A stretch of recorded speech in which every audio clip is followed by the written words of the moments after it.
नमस्कार दोस्तों, with point में आप सभी का स्वागत है। आज हम इंडियन पॉलिटी का एक बहुत ही महत्वपूर्ण चैप्टर जो कि केंद्र राज्य संबंध है, इसके बारे में हम देखेंगे। और ऐसा कोई भी एग्ज़ाम ना हो जहाँ पे कि केंद्र और राज्य संबंध से कोई क्वेश्चन ना आए। कोई भी एग्ज़ाम हो, चाहे वो यूपीएसआई का हो, यूपीपीसीएस का हो या यूपीएससी का हो, हर जगह यहाँ से क्वेश्चन आता ही है। चाहे एक क्वेश्चन आए या दो क्वेश्चन आए, लगभग एक दो क्वेश्चन सभी एग्जामों में यहाँ से पूछे ही जाते हैं। इसलिए जो चैप्टर है हमारे लिए बहुत ही महत्वपूर्ण है। आने वाले कोई भी एग्ज़ाम हो, चाहे वो 14 मई का पीसीएस का एग्ज़ाम हो या जो 28 मई को आने वाला है यूपीएससी का वो एग्ज़ाम हो, सभी एग्ज़ाम के लिए बहुत ही महत्वपूर्ण है।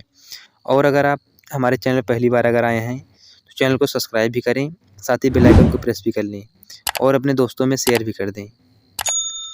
जो केंद्र राज्य संबंध है यानी सेंट्रल स्टेट रिलेशन, जो विधायी संबंध है, ये अनुच्छेद 245 से लेके 255 तक दिया गया है। वहीं जो प्रशासनिक संबंध है ये 256 से लेके 263 तक दिया गया है। उसके बाद है वित्तीय संबंध, ये जो है 264 से लेके 293 तक दिया गया है। जब ये हमारा कंप्लीट हो जाएगा, इसके बाद में यहाँ का जो थ्योरी पार्ट है वो हो जाएगा। फिर इसका हम जो क्वेश्चन है उसको भी देखेंगे, ताकि आपको ये कंप्लीट हो जाए कि जो हम पढ़ रहे हैं सही है या गलत है। तो हम ये यहाँ पे पूरी गारंटी लेते हैं कि जो भी क्वेश्चन आप देखेंगे इसके बाद जो पीसीएस या यूपीएससी में आया हुआ है, एक भी क्वेश्चन यहाँ से बाहर नहीं रहेगा। एक होती है संघात्मक व्यवस्था, फेडरेशन, वही जो एक होती है एकात्मक व्यवस्था। जो एकात्मक व्यवस्था होती है ये वहाँ पे होती है जहाँ पे जो क्षेत्रफल या जनसंख्या में छोटे राज्य होते हैं, यानी जो देश होते हैं। वहीं जो संघात्मक व्यवस्था होती है वहाँ पे होती है जहाँ पे विविधताएं अधिक होती हैं और जो क्षेत्रफल है और जनसंख्या है वहाँ पे ज़्यादा होती है। जैसे कि जो संघात्मक व्यवस्था है ये वहाँ पे पाई जाती है। ये व्यवस्था वहाँ काम आती है जहाँ पे जाति, धर्म, नस्ल, भाषा आदि की विविधता होती है और वहाँ का जो क्षेत्रफल होता है ये भी अधिक होता है। वहीं जो एकात्मक व्यवस्था है यहाँ पे क्षेत्रफल और जनसंख्या बहुत ही कम होती है और यहाँ पे जो जाति, धर्म की जो और भाषा की जो विविधताएं हैं ये भी कम पाई जाती हैं। अगर आप जो संघात्मक व्यवस्था है, जो इसकी विशेषताएं अगर आप इसे देखते हैं तो यहाँ पे केंद्र एवं राज्यों के जो बीच है शक्तियों का स्पष्ट बंटवारा भी होता है। एक लिखित संविधान होता है, जो कि आप देख सकते हैं जो हमारा संविधान है कितना बड़ा और लिखित संविधान है। वहीं जो न्यायपालिका होती है स्वतंत्र होती है, इससे विधायिका कार्यपालिका से कोई मतलब नहीं है। संविधान की सर्वोच्चता होती है, यहाँ पे कोई भी है वो संविधान के नीचे ही होता है, संविधान सबसे सर्वोच्च है। उसके बाद है भारत में संघीय जो व्यवस्था है ये कनाडा से लिया गया है। केंद्र एवं राज्यों के बीच कार्यों एवं शक्तियों का स्पष्ट बंटवारा है।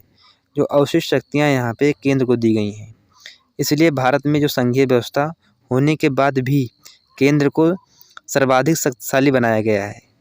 इस प्रकार भारत को संघात्मक ना कहकर अर्धसंघात्मक कहें तो ज़्यादा बेहतर होता, क्योंकि जो हमारा संविधान है ये लचीला है, बहुत ज़्यादा ही लचीला है। केंद्र एवं राज्यों के मध्य जो तनाव के मुख्य कारण होते हैं क्या होता है, जो यहाँ से क्वेश्चन है कई बार आया हुआ है कि जो केंद्र और राज्य के संबंध है यहाँ पे जो तनाव के मुख्य कारण होते हैं तो ये क्या होते हैं। तो यहाँ पे जो सबसे पहला कारण होता है मुख्य इसका, ये होता है राज्यपाल की नियुक्ति। यानी कि जो केंद्र होते हैं अपने मन से राज्यपाल की नियुक्ति कर देते हैं और जो मर्जी भी करवाते हैं। ये अगर नहीं मानोगे तो अनुच्छेद जो है 356 लगा देंगे, राष्ट्रपति शासन। अगर ये भी नहीं मानोगे तो जो फिर यहाँ पर है केंद्र पर जो राज्यों का वित्तीय निर्भरता है। अगर आप जब एनसीईआरटी देखते हैं तो जो राज्य है कटोरा लिए खड़ा रहता है केंद्र के पास कि जो भी हो थोड़ी बहुत भीख हमारे भी जेब में डाल दो। उसके बाद है अखिल भारतीय सेवाएं, यानी जो आईएएस बनते हैं, आईपीएस हैं या आईएफएस हैं, जो तीनों सेवाएं हैं ये, यानी भारतीय वन सर्विस, पुलिस सर्विस और जो प्रशासनिक सेवा है, ये भी है इसका जो मुख्य कारण है इन दोनों के तनाव के मध्य।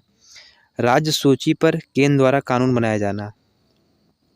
वही जो अनुच्छेद 249 के अनुसार या राज्यसभा जो उसमें उपस्थित या मतदान करने वाले होते हैं सदस्य, उनका 2/3 बहुमत से या किसी राज्य सूची के विषय को राष्ट्रीय महत्व का अगर घोषित कर दे तो इस पे अधिकार हो जाता है कि जो राज्य है राज्य सूची के विषय पर वो कानून बना सकती है। या जो राज्यों में केंद्रीय बलों की तैनाती है, जैसे कि CRPF है, CISF है, जो इनकी तैनाती की जाती है राज्यों में, ये भी इनके मध्य जो तनाव है उसमें मुख्य कारण होता है। वहीं अगर देखा जाए जो केंद्र राज्य संबंधों के सुधार के लिए जो समितियां या जो आयोग का गठन किया गया था, उनमें 1950-67 के मध्य यहाँ पे सिर्फ एक ही दल था, वो कांग्रेस का। लेकिन अगर आप वर्तमान में देखते हैं तो कुछ दिन में ऐसा लगता है कि खाली बताना पड़ेगा कांग्रेस थी, भाई किसी काम की नहीं है वो लगता है। तब केंद्र और राज्यों के मध्य जो है बहुत ही सौहार्दपूर्ण था, लेकिन धीरे धीरे समय बदलता गया, विभिन्न राज्यों में विभिन्न दलों की जो सरकारें गठित होती गईं, और जब राज्य में कोई अन्य सरकार होगी और केंद्र में अन्य सरकार होगी तो दोनों के जो मध्य है वो टकराहट धीरे धीरे बढ़ेगी। वो कुछ कहेंगे वो कुछ कहेंगे तो दोनों मानेंगे है ही नहीं, तो फिर टकराहट बढ़ेगी ही। जहाँ पे जब दोनों अपना ही है तो जो मर्जी हो करो, मर्जी के मत करो। जो सबसे पहले गठन किया गया था प्रशासनिक सुधार आयोग का 1966, लगभग PCS में यहाँ से बहुत ही बार क्वेश्चन बनता है जो सरकारी आयोग इसका गठन कब हुआ था, यानी मिलाने के लिए देते हैं क्वेश्चन। यानी ये जैसे दे देंगे कि प्रशासनिक आयोग है यहाँ पे, उसके बाद सरकारी आयोग है, पुंछी आयोग है, राजमन्नार है, उसके बाद दे देंगे इधर सन, किस सन में इसका गठन हुआ, इस सन में इसका गठन हुआ, और ABCD इसका मिलान करो। इस तरह क्वेश्चन जो PCS से यहाँ पे कई बार पूछे गए हैं और पूछे जाते हैं। हर वर्ष में लगभग 1-2 क्वेश्चन आते ही हैं यहाँ से। अगर आप 2021-22 का क्वेश्चन पेपर उठा के देखें तो वहाँ पे यहाँ से डायरेक्ट क्वेश्चन पूछा गया है कि दे देंगे आयोग के बारे में और सन दे देंगे, उसको दोनों को मिलान कीजिए आप। जो सबसे पहले गठन किया गया था प्रशासनिक आयोग का गठन हुआ था यहाँ पे 1966 में। इसका जो गठन है 1966 में मोरारजी देसाई की अध्यक्षता में इसका गठन किया गया था, और जो इसके अध्यक्ष थे वो थे के हनुमंता जी। और आयोग की जो रिपोर्ट है, रिपोर्ट के अध्ययन के लिए MC सीतलवाड़ के अधीन एक दल गठन किया गया था। समिति ने 1969 में केंद्र को अपनी रिपोर्ट सौंपी थी, और जो इनकी सिफारिशें थीं, इन्होंने क्या सिफारिश की थी कि केंद्र और राज्य संबंध जो है ये मधुर बने। तो जो इनकी सिफारिशें थी इसमें था कि अनुच्छेद जो 263 है के तहत एक अंतर्राज्यीय परिषद का गठन किया जाना चाहिए। राज्यों के वित्तीय संसाधन बढ़ाएं ताकि उनकी केंद्र पर निर्भरता कम हो सके। जो कटोरा लेके खड़े रहते हैं वो कटोरा लेके खड़े होना जो है कम हो जाए, वो लेके खड़े हो जाए थाली वहाँ पे। राज्यपाल के रूप में ऐसे व्यक्ति की नियुक्ति किया जाना चाहिए जो गैर दलीय और सार्वजनिक जीवन में लंबा प्रशासनिक अनुभव रखता हो। और उसके बाद है जो केंद्रीय बल हैं इनकी जो तैनाती है ये राज्यों के अनुरोध पर की जाए। ऐसा नहीं कि जब मन कहे अपने मन से तुम तैनात कर दो। उसके बाद आती है राजमन्नार समिति, जो कि 1969 में आई थी। 22 सितंबर 1969 को तमिलनाडु सरकार द्वारा डॉक्टर BP राजमन्नार की अध्यक्षता में 3 सदस्यीय डॉक्टर लक्ष्मण स्वामी मुदलियार और PC चंद्र रेड्डी समिति का राज्यों को और अधिक स्वायत्तता प्रदान करने की जो सुझाव है इन्होंने दिया था। समिति ने 1971 में तमिलनाडु सरकार को अपना जो प्रतिवेदन है ये सौंपा था, और जिनमें सिफारिशें इन्होंने दिया था, इन्होंने भी कई सिफारिशें दी थी, जिसमें से जो पहली सिफारिश थी अंतर्राज्यीय परिषद का गठन किया जाना चाहिए, अखिल भारतीय जो सेवाएं इनको समाप्त कर देना चाहिए, जो अवशिष्ट शक्तियां हैं इनको समाप्त कर देना चाहिए, या तो इनको राज्य को दे दें ये। उसके बाद है संघ सूची एवं समवर्ती सूची के विषयों को राज्य सूची में हस्तांतरित किया जाना चाहिए। राष्ट्रपति शासन को पूर्णतः समाप्त कर देना चाहिए। वित्त आयोग को एक अस्थायी निकाय बना देना चाहिए। राज्यपाल के प्रसाद पर्यंत राज्य मंत्री के पद धारित करने का जो है ये नियम है, इसको समाप्त कर देना चाहिए। जो ये यहाँ पे इनके सुझाव हैं ये एग्जाम में डायरेक्ट पूछे जाते हैं कि जो राजमन्नार समिति के जो सुझाव हैं या सहकारिया समिति के सुझाव हैं ये जो हैं कहाँ से लिए गए थे, इन सब के बारे में आता है, कई बार आया है एग्जाम में। वहीं जो है केंद्र सरकार ने जो राजमन्नार की समिति है पूरी तरह से इनको खारिज कर दिया था। इनको माना नहीं कि ये सही है गलत है। उसके बाद है आनंदपुरम साहिब प्रस्ताव, ये 1973 में आया था। जो आनंदपुरम साहिब प्रस्ताव है ये 1973 में आनंद साहिब में पारित किया गया था। इस प्रस्ताव में पंजाब को एक स्वायत्त राज्य के रूप में स्वीकारने तथा केंद्र को विदेशी मामले जैसे कि मुद्रा, रक्षा और संचार सहित केवल 5 दायित्वों को अपने पास रखने के लिए राज्यों को देने संबंधी बातें कही गई थी इसमें। उसके बाद आता है सरकारी आयोग, जो इसकी सिफारिशें हैं ये बहुत ही महत्वपूर्ण हैं और यहाँ से डायरेक्ट क्वेश्चन अभी आपको हम आगे दिखाएंगे जो PCS में आया हुआ है। आप देख सकते हैं कि जो सरकारी आयोग से संबंधित संबंधों में निम्नलिखित समीक्षा हेतु स्थापित कीजिए। जो सरकारी आयोग है एग्जाम में बहुत ही बार पूछा जा चुका है, इसको बताने के लिए शब्द ही नहीं कितनी बार पूछा गया है ये कि जो किससे संबंधित है ये, तो ये केंद्र और राज्यों से संबंधित है और ये PCS 2016, 2008, 2006 में ये पूछा गया है। वहीं जो इसके बाद अगला जो क्वेश्चन है ये भी है सरकारी आयोग से संबंधित। आप देख लीजिए यहाँ पे कि निम्नलिखित में से कौन सरकारी आयोग का सदस्य नहीं है। तो जो यहाँ पे C नंबर है इन सदस्य है, तो यहाँ पे जो C नंबर है डॉक्टर SR सेन ये यहाँ के सदस्य हैं। जो सरकारी आयोग है ये 1988 में अपनी रिपोर्ट सौंपी थी जिसमें कि 1600 पृष्ठों की रिपोर्ट थी ये और ये 19 अध्याय और 247 इसमें अनुशंसाएं उन्होंने दी थी। आपने देख लिया कि जो सरकारी आयोग संबंधित क्वेश्चन है ये बहुत ही बार एग्जाम में पूछा जा चुका है, इसलिए जो सरकारी आयोग है आपके आने वाले एग्जाम के लिए बहुत ही महत्वपूर्ण है। ये यहाँ से लगभग हर बार क्वेश्चन पूछा ही गया है।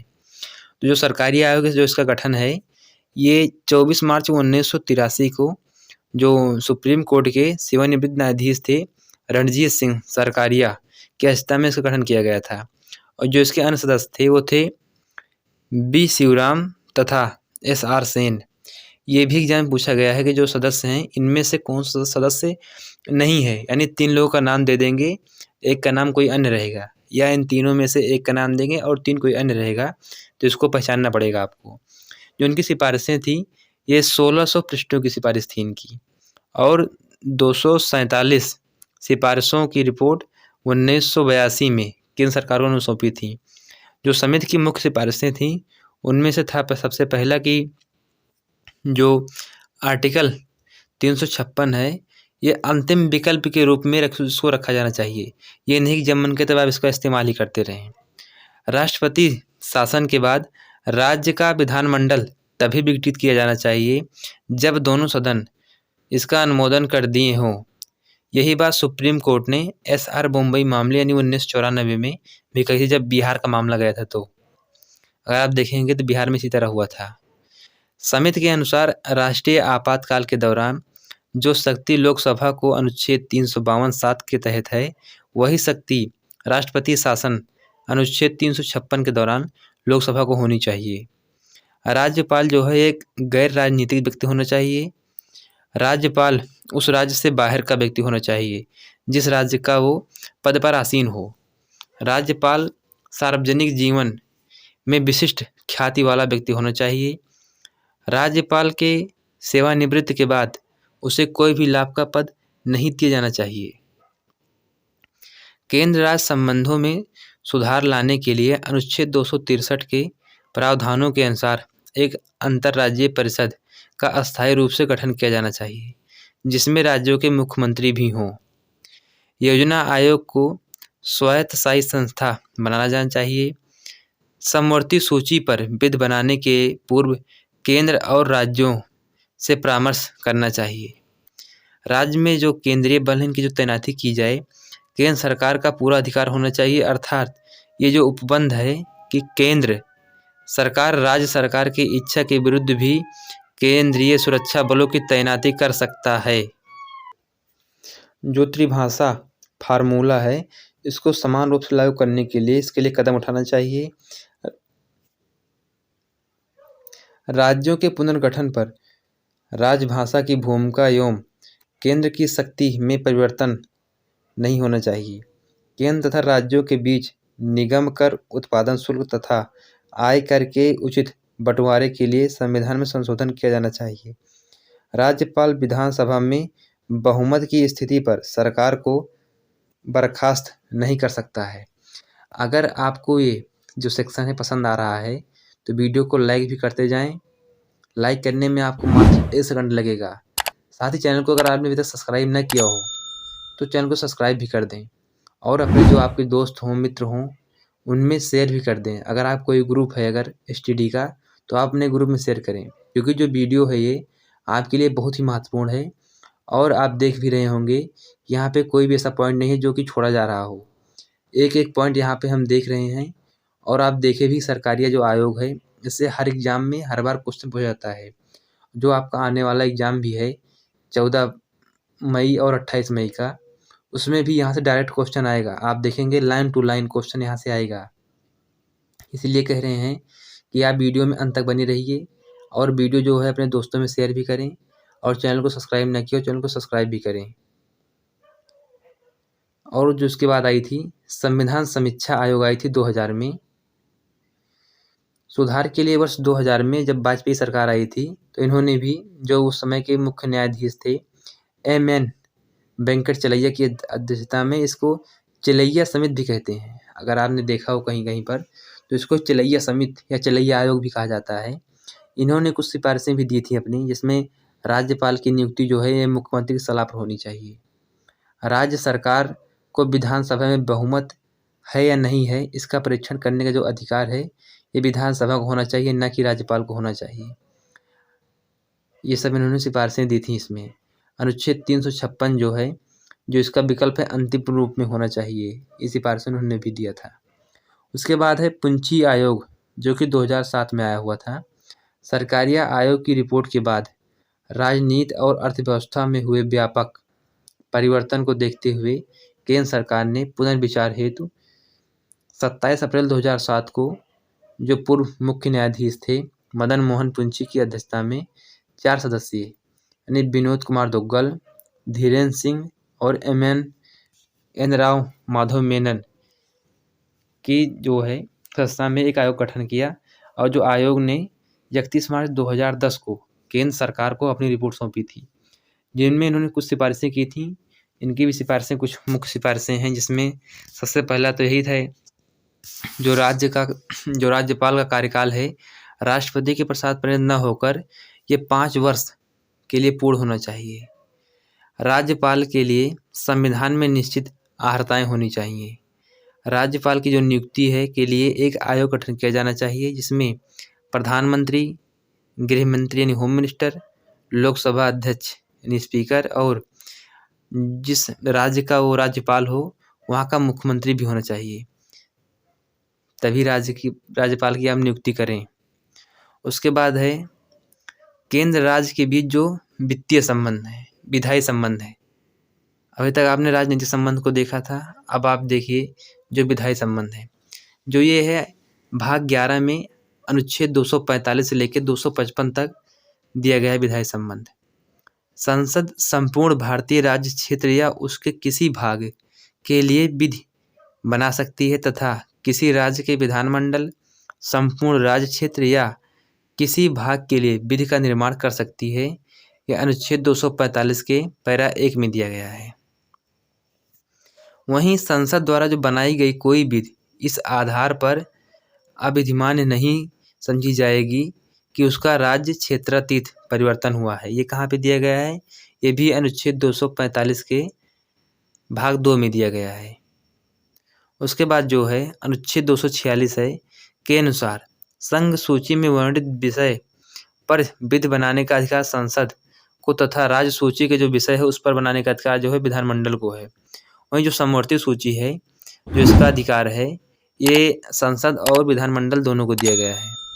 ऐसे विषय का उल्लेख जो 7वें अनुसूची में नहीं दिया गया है उसे अवशिष्ट विषय कहलाते हैं और इनका जो अधिकार है ये संसद को दिया गया है। इसके लिए अनुच्छेद आप देख सकते हैं 248, वहाँ पे इसका वर्णन दिया गया है। अमेरिका तथा ऑस्ट्रेलिया में जो अवशिष्ट शक्तियाँ हैं वो राज्यों के पास हैं, लेकिन जो भारत शासन अधिनियम 1935 था इसमें जो अवशिष्ट शक्तियाँ हैं ये गवर्नर जनरल को दी गई थी, जो कि आज के ज़माने में राष्ट्रपति यानी जो संसद है। राज्य सूची पर विधि बनाने जो शक्ति है राष्ट्रीय हित। राष्ट्रीय हित क्या होता है? जो राज्यसभा है वहाँ पे जो उपस्थित और मतदान करने वाले सदस्य होते हैं उनका 2/3 बहुमत से अगर प्रस्ताव पारित हो जाए कि कोई भी जो विषय जो सूची है राज्य सूची का कोई भी अगर विषय है और वो राष्ट्रीय महत्व का है तो संसद उस विषय पर विधि बनाने का अधिकार प्राप्त कर लेती है। लेकिन जो ये विधि है ये सिर्फ 1 वर्ष के लिए ही मान्य रहेगी। ये दिया कहाँ गया है? तो दिया गया है अनुच्छेद 249 में। उसके बाद है आपातकाल की उद्घोषणा। जो आपातकाल की उद्घोषणा है ये राष्ट्रीय आपातकाल घोषित किए जाने की स्थिति में संसद राज्य के जो वर्णित विषय हैं उन पर विधि बनाने का अधिकार प्राप्त कर लेती है। ये कहाँ पे है? ये अनुच्छेद 250 में दिया गया है। वहीं जो अनुच्छेद 249 तथा 250 है इसके तहत संसद तथा राज्य सूची के किसी विषय पर कानून बनाती है तो उस दौरान राज्य के विधानमंडल को भी उस विषय पर कानून बनाने की शक्ति होगी। लेकिन यदि राज्य विधानमंडल द्वारा बनाए गए कानून संसद द्वारा बनाए गए कानून के विपरीत अगर होता है तो शून्य मान लिया जाएगा। यह अनुच्छेद 251 में वर्णित है। अगर ऐसा कोई भी कानून बनाती है जैसे अगर कोई राज्य सूची का विषय है अगर उस पर संसद और विधानमंडल दोनों कानून अगर बनाता है अगर वो संसद द्वारा जो बनाया गया कानून है अगर उसके विपरीत है तो वहाँ पे जो विधानमंडल का कानून बनाया हुआ है वो शून्य हो जाएगा और वहाँ पे संसद द्वारा जो बनाया गया कानून है वही माना जाएगा। यानी जो संसद है वो सर्वोच्च है, बाकी विधानमंडल अपना घूमता टहलता रहे बच्चों की तरह। राज्यों के अनुरोध पर संसद द्वारा भी कानून बनाया जाता है। ये किस तरह होता है? ये 2 या 2 से अधिक विधानमंडल एक साथ कोई संकल्प पारित कर दें, अनुरोध करें संसद से कि हमारे इस विधि पर आप कानून बनाइए। ये जो कानून है केवल उन्हीं राज्यों पर प्रभावी होगा जो ये संकल्प पारित करते हैं कि आप हमारे लिए कानून बनाइए। ये दिया कहाँ गया है? ये दिया गया है अनुच्छेद 252 में। और ऐसी विधि को कोई अन्य राज्य भी विधानमंडल द्वारा संकल्प पारित करके और अपने राज्य में उसको अंगीकृत कर सकता है। इस तरह के कानून का जो संशोधन या पुनर्विचार है ये संसद ही कर सकती है, न कि संबंधित राज्य। इसके उदाहरण के लिए अगर देखा जाए तो यह है वन्यजीव संरक्षण अधिनियम 1972, जल प्रदूषण अधिनियम एवं निवारण अधिनियम जो है ये है 1974, मानव अंग प्रतिरोपण अधिनियम 1994 है, पुरस्कार प्रतियोगिता अधिनियम 1955 है। यहाँ पे 2 या 2 से अधिक जो राज्य हैं ये मिलकर अगर संसद से अनुरोध करते हैं तो उनके लिए कानून बना सकती है। वहीं भी जो है अगर जो केंद्र सरकार है कहीं पर अगर अंतर्राष्ट्रीय संधि या करार करती है, ये कहाँ पे दिया गया है? अनुच्छेद 253 में। तो संसद शक्ति प्रदान है कि वो केंद्र सरकार द्वारा या अन्य किसी देश के बीच अगर कोई संधि करार या समझौता हुआ है तो संपूर्ण भारत या किसी उसके एक भूभाग पर यह कानून बना के लागू कर सकती है। जैसे उदाहरण के लिए देखा जाए तो संयुक्त राष्ट्र सुरक्षा एवं प्रतिरक्षा अधिनियम 1947 या जो जिनेवा समझौता अधिनियम है 1960। जैसे अगर आप देखते हैं जो प्रदूषण के लिए है, अगर कोई भी कानून अगर बना है प्रदूषण के लिए तो वो समझो पूरे इंडिया पे लागू रहेगा, ना कि किसी एक पर्टिकुलर क्षेत्र पर। तो इसलिए अगर कोई अंतर्राष्ट्रीय संधि की गई है प्रदूषण पर तो सभी जगह लागू होगी। राज्यों में संवैधानिक तंत्र की विफलता के बाद बात है तो यह है अनुच्छेद 356। इसमें क्या कहा गया है कि 356 के अनुसार यदि किसी राज्य में राष्ट्रपति शासन लागू होता है तो उस राज्य में विधानमंडल की जो शक्ति है वो संसद या उसके अधीन किसी प्राधिकारी के पास चली जाएगी। किसी राज्य में राष्ट्रपति शासन लागू होने के दौरान संसद या उसके अधीन किसी प्राधिकारी द्वारा बनाया गया कानून राष्ट्रपति शासन के बाद भी लागू रहता है, लेकिन संबंधित राज्य का विधानमंडल कानून बनाकर उसे परिवर्तित या समाप्त कर सकता है, ये शक्ति होती है। उसके बाद है केंद्रों का राज्यों पर नियंत्रण। ये किस तरह से होता है? तो ये होता है अनुच्छेद 200 के माध्यम से राज्यपाल को शक्ति प्रदान की गई है कि जो राज्य है विधानमंडल के किसी विधेयक को राष्ट्रपति के विचार के लिए रख सकता है। अगर राष्ट्रपति उस बिल पर अनुमति अगर नहीं देगा तो वो विधेयक अधिनियम नहीं बन पाएगा। इसी तरह जो अनुच्छेद 360 है, इसमें प्रावधान किया गया है कि जैसे अगर वित्तीय आपातकाल चल रहा है तो कोई भी धन विधेयक हो या वित्त विधेयक हो, राज्यपाल बिना राष्ट्रपति की मंजूरी के वो बिल आगे नहीं बढ़ाएगा।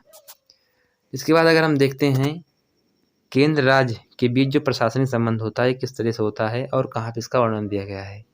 तो जो भारतीय संविधान का भाग 11 है, अनुच्छेद 256 से लेकर 263 तक, इसके मध्य में इनके प्रशासनिक संबंध के बारे में दिया गया है। जिस विषय पर संसद कानून बनाती है वो राज्य सूची का विषय होता है और इस पे केंद्रीय कार्यपालिका का जो होता है नियंत्रण होता है। उसी तरह अगर किसी विषय पर अगर विधानमंडल कानून बनाती है, समझ लीजिए वो राज्य सूची का विषय है और उस पे होगा राज्य की कार्यपालिका का नियंत्रण। अगर वहीं जो समवर्ती सूची है ये किसी विषय कानून बनाएगी तो यहाँ पे कार्यपालिका जो अधिकार साधारणतया राज्यों में ही निहित होता है। केंद्र द्वारा जो है राज्यों को जो निर्देश दिया जाता है, राज्यों पर नियंत्रण जो उद्देश्य हैं केंद्र सरकार द्वारा ये दिया जा सकता है। और कैसे दिया जाएगा ये, तो इसके लिए संसद द्वारा बनाए गए कानूनों को पालन को सुनिश्चित करने के लिए केंद्र द्वारा राज्यों को निर्देश दिया जाता है। यह अनुच्छेद 256 में दिया गया है। वहीं राज्य की जो कार्यपालिका शक्ति है का प्रयोग जो है इस प्रकार किया जाएगा कि वो केंद्र की कार्यकारी शक्ति के प्रयोग में किसी प्रकार की बाधा उत्पन्न न करे। यह अनुच्छेद 257 में दिया गया है।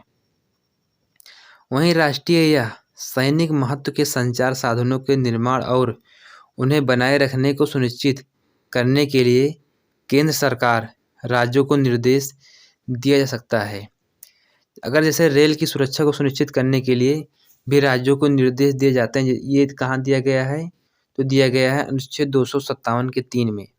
आप देखते होंगे अगर कोई भी ट्रेन है, अगर जैसे यूपी से अगर गुजर रही है तो वहाँ पे यूपी पुलिस लगी रहती है। अगर वही ट्रेन अगर राजस्थान से गुजर रही है तो वहाँ पे राजस्थान पुलिस उस ट्रेन की रक्षा करती है। जहाँ पे अंतिम स्टेशन रहेगा वहाँ तक जाएगी यूपी पुलिस, उसके बाद वहाँ से पकड़ लेगी राजस्थान पुलिस ट्रेन को। तो इसलिए जिस राज्य से गुजरती है वो ट्रेन, उस राज्य की जो पुलिस है उसकी सुरक्षा में लगी रहती है। उसके अलावा भी उसमें आरपीएफ या आरपीएसएफ वाले होते हैं जो कि रेलवे के सुरक्षा गार्ड होते हैं। वहीं जो अनुच्छेद 353 है, इसके तहत यदि राष्ट्रीय आपातकाल लागू है तो केंद्र सरकार को राज्य सरकार को जो निर्देश है वो दे सकती है, यानी उसका जो अधिकार है वो राज्य को मानना ही पड़ेगा। उसके बाद है अनुच्छेद 339 का 2 के तहत ये प्रावधान है कि अनुसूचित जातियों के कल्याण की जो योजना है उनको बनाने के लिए केंद्र राज्य को निर्देश दे सकती हैं। वहीं जो अखिल भारतीय सेवाएं हैं, भारतीय संविधान केंद्र तथा राज्य सरकारों के लिए अलग अलग सेवाओं की व्यवस्था करता है, लेकिन वहीं कुछ ऐसी भी हैं जो संघ तथा राज्य सरकार दोनों के लिए सामान्य है। उन्हें अखिल भारतीय सेवाएं भी कहते हैं। इनमें अखिल जो भारतीय सेवाएं हैं इनके जो अधिकारी केंद्र और राज्यों के अंतर्गत अपनी जो सेवाएं हैं प्रदान करते हैं, लेकिन जो इनकी नियुक्तियां होती हैं और प्रशिक्षण ये केंद्र के द्वारा ही दिया जाता है। 1966 में भारतीय वन सेवा को तीसरी अखिल भारतीय सेवा बनाया गया था। अगर आपको वीडियो पसंद आ रहा है तो वीडियो को लाइक करें, साथ ही हमारे चैनल को सब्सक्राइब भी करें और वीडियो को अधिक से अधिक शेयर भी करें, जिससे हमारा भी मोटिवेशन बना रहे। और हम बहुत जल्द ही, आप लोग कमेंट कीजिए, हम जो विगत 10 वर्षों का पीसीएस का पेपर है उसको हल करने वाले हैं। अगर ये अच्छा हो तो आप लोग कमेंट करें कि हाँ इसको हम करवाएं। अनुच्छेद 312 के तहत राज्यसभा को उपस्थित और मतदान करने वाले सदस्यों के 2/3 बहुमत से पारित प्रस्ताव द्वारा किसी जो नवीन है अखिल भारतीय सेवा का सृजन का अधिकार दिया जा सकता है। केंद्र राज्य के बीच जो वित्तीय संबंध है ये भाग जो है इसके लिए 268 से 293 तथा यानी 293 तक दिया गया है। कराधान की शक्तियों का विभाजन कोई कर विधि के प्राधिकार से ही अधिरोपित या संग्रहित किया जाएगा, अन्यथा नहीं। ये कहाँ दिया गया, अनुच्छेद 265 में इसके बारे में दिया गया है। संघ सूची में वर्णित जो विषय हैं उन पर कर लगाने जो अधिकार संसद का है, वहीं जो राज्य सूची में वर्णित कर हैं उन पर कर लगाने का जो अधिकार है वो विधानमंडल को दिया गया है। वहीं जो समवर्ती में वर्णित हैं उन पर कर लगाने का अधिकार संसद और राज्य विधानमंडल दोनों के पास है। जो राजस्व का विभाजन है किस तरह का होता है? जो राजस्व का विभाजन संबंधी प्रावधान है अनुच्छेद 268 से 272 तक दिया गया है। जो 10वें वित्त आयोग ने सिफारिश की थी कि केंद्रीय करों तथा शुल्कों से होने वाली आय का 29% राज्यों के बीच में ही बांटा जाएगा। 80वें संविधान संशोधन अधिनियम द्वारा अनुच्छेद 269 के खंड 1 और 2 के स्थान पर नया उपखंड जोड़ा गया। 270 के स्थान पर नया अनुच्छेद रखा गया। अनुच्छेद 272 को समाप्त कर दिया गया। ये संशोधन अवमूल्यन की वैकल्पिक योजना के रूप में माना जाता है और इसका जो भूतरक्षी प्रभाव है 1 अप्रैल 1996 से लागू किया गया था। उसके बाद है ऐसे कर जो केंद्र सरकार द्वारा लगाया जाता है परंतु राज्यों के द्वारा संग्रहित किया जाता है, जैसे चेक, वादा नोट, नीतियों और बीमा आदि पर स्टैंप शुल्क, औषधि और प्रशासनिक शुल्क जो है, एल्कोहल और नारकोटिक्स भी इसमें शामिल है जो कि अनुच्छेद 268 में दिया गया है। ऐसे कर जो केंद्र सरकार द्वारा लगाया जाता है किंतु केंद्र तथा राज्य दोनों द्वारा संग्रहित किया जाता है एवं विनियोजित किया जाता है। ये कहाँ पे दिया गया है? ये भी दिया गया है अनुच्छेद 268 के का में। ऐसे कर जो केंद्र द्वारा लगाए जाए एवं संग्रहित किया जाए परंतु राज्यों को सौंप दिए जाए, ये कहाँ पे दिया गया है? दिया गया है 269 में अनुच्छेद।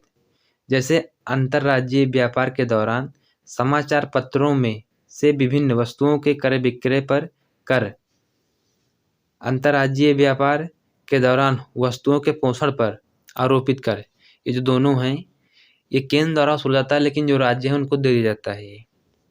केंद्र कर जो केंद्र द्वारा लगाया जाए, संग्रहित किया जाए एवं प्राप्त राजस्व केंद्र तथा राज्यों के बीच विभाजित हो जाए। वर्तमान समय में संघ सूची में निर्दिष्ट सभी जो कर और शुल्क आते हैं। अनुच्छेद 269 एवं 270 में किसी बात के होते हुए भी संसद उन अनुच्छेदों में निर्दिष्ट शुल्कों या करों में संघ के प्रयोजन के लिए अधिभार या वृद्धि कर सकेगी और ऐसे अधिभार को संपूर्ण आय भारत की संसदीय निधि का हिस्सा होगी। ये कहाँ पे दिया गया? अनुच्छेद 271 में। वहीं जो आर्टिकल 275 के तहत संसद को यह अधिकार है कि वो राज्य की निधि से राज्यों को सहायतार्थ अनुदान प्रदान करे। अगर वीडियो आपको पसंद आया हो तो वीडियो को लाइक करें, साथ ही हमारे चैनल को सब्सक्राइब भी करें और बेल आइकन को प्रेस भी करें और जो वीडियो है ये अपने दोस्तों में शेयर करें ताकि आने वाला कोई भी एग्ज़ाम हो उसके लिए आपके लिए बहुत ही बेनिफिट होगा। यहाँ से एक भी क्वेश्चन बाहर नहीं जाएगा और हम जो विगत 10 वर्षों की क्वेश्चन सीरीज है PCS की उसको भी हल करना चाहते हैं। अगर आपको लोगों को अगर डिमांड हो तो उसको भी हम शुरुआत करते हैं।